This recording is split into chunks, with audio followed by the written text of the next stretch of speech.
Gujarat police ભરતી board દ્વારા હાલમાં પીએસઆઈને લઈને જે ભરતીની જાહેરાત કરવામાં આવી છે તેમાં નવી ભરતીને લઈને રિક્રુટમેન્ટ રૂલ્સ આવી ગયા છે। થોડાક સમય અગાઉ ગુજરાત પોલીસ ભરતી બોર્ડ દ્વારા પીએસઆઈ માટે 858 જગ્યાઓને લઈને ભરતીની જાહેરાત કરવામાં આવી હતી અને આ માટે 3 ડિસેમ્બરથી લઈને 23મી ડિસેમ્બર સુધી ફોર્મ ભરી શકાશે। પરંતુ આપને જણાવી દઈએ કે આ પહેલીવાર થયું છે કે અગાઉની પીએસઆઈની લીધેલી પરીક્ષાના પરિણામ બાકી હોય ને નવી પીએસઆઈની ભરતીની જાહેરાત કરવામાં આવી છે। નમસ્કાર, જમાવટ સાથે હું છું।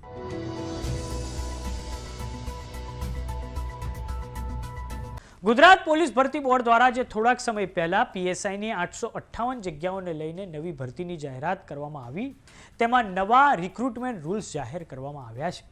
નવા આરઆર એટલે કે રિક્રુટમેન્ટ રૂલ્સમાં કોઈ મોટા ફેરફાર કરવામાં તો નથી આવ્યા।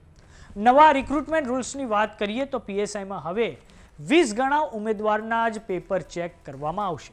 વાત કરીએ મુખ્ય પરીક્ષાની તો મુખ્ય પરીક્ષાનું પેપર એક ઓબ્જેક્ટિવ એમસીક્યુ પ્રકારનું હશે અને પેપર બીજું વર્ણનાત્મક ડિસ્ક્રિપ્ટિવ હશે। પેપર એકમાં જેમાં એમસીક્યુ પૂછાશે તેમાં પાર્ટ એ અને પાર્ટ બી બંનેમાં અલગ અલગ ઓછામાં ઓછા 40% ગુણ ઉમેદવારોએ મેળવવા પડશે, એટલે કે બંને ભાગમાં 40% માર્ક્સ અલગ અલગ લાવવાના રહેશે, જોડીને નહીં। વાત કરીએ મુખ્ય પરીક્ષાના પેપર 2 કે જે વર્ણનાત્મક એટલે કે ડિસ્ક્રિપ્ટિવ હશે તેમાં પણ ઓછામાં ઓછા 40% ગુણ મેળવવા જરૂરી હશે અને આ પેપર 2 વર્ણનાત્મકને ચેક કરવા માટે કુલ ખાલી જગ્યાની સંખ્યા જેટલા ઉમેદવાર હોય તેના લગભગ 20 ગણાને ચેકિંગ માટે પસંદગી કરવામાં આવશે।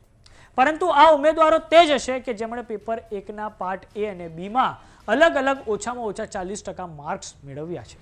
જો 40% કરતાં વધુ લાવનાર ઉમેદવારોની સંખ્યા બહુ ઓછી હશે તો કુલ જેટલા યોગ્ય ઉમેદવારો છે એ બધા ઉમેદવારોના પેપર 2 ચેક થશે, એટલે કે 20 ગણા ઉમેદવાર અથવા તો યોગ્ય ઉમેદવારોની કુલ સંખ્યા તેમાં જે ઓછું હોય તે મુજબ પેપર ચેક થશે। આમ આ નવા આરઆર એટલે કે રિક્રુટમેન્ટ રૂલ્સમાં કોઈ મોટો ફેરફાર ધ્યાન પર તો નથી આવ્યો। વાત કરીએ પીએસઆઈ અને એલઆરડીની ભરતીની તો ગુજરાત પોલીસ ભરતી બોર્ડ દ્વારા થોડાક સમય અગાઉ પોલીસ સબ ઇન્સ્પેક્ટર એટલે કે પીએસઆઈ માટે 858 અને એલઆરડી માટે એટલે કે કોન્સ્ટેબલ માટે 12733 જગ્યાઓ માટે ભરતીની જાહેરાત કરવામાં આવી છે। પરંતુ આ પહેલીવાર થયું છે કે જૂની પીએસઆઈ અને એલઆરડીના પરિણામ બાકી હોય ને સરકાર દ્વારા નવી પીએસઆઈ અને એલઆરડીની ભરતીની જાહેરાત કરવામાં આવી હોય। નાયબ મુખ્યમંત્રી હર્ષ સંઘવીએ 22મી નવેમ્બરે જાહેરાત કરતા જણાવ્યું હતું કે આ જ મહિનાના અંત સુધી ગુજરાત પોલીસ દળમાં અંદાજે 14,507 નવી જગ્યાઓની ભરતી પ્રક્રિયા જાહેર કરવામાં આવશે, જેમાં પીએસઆઈ અને લોકરક્ષક અને ટેકનિકલ કેડરની જગ્યાઓનો સમાવેશ થશે।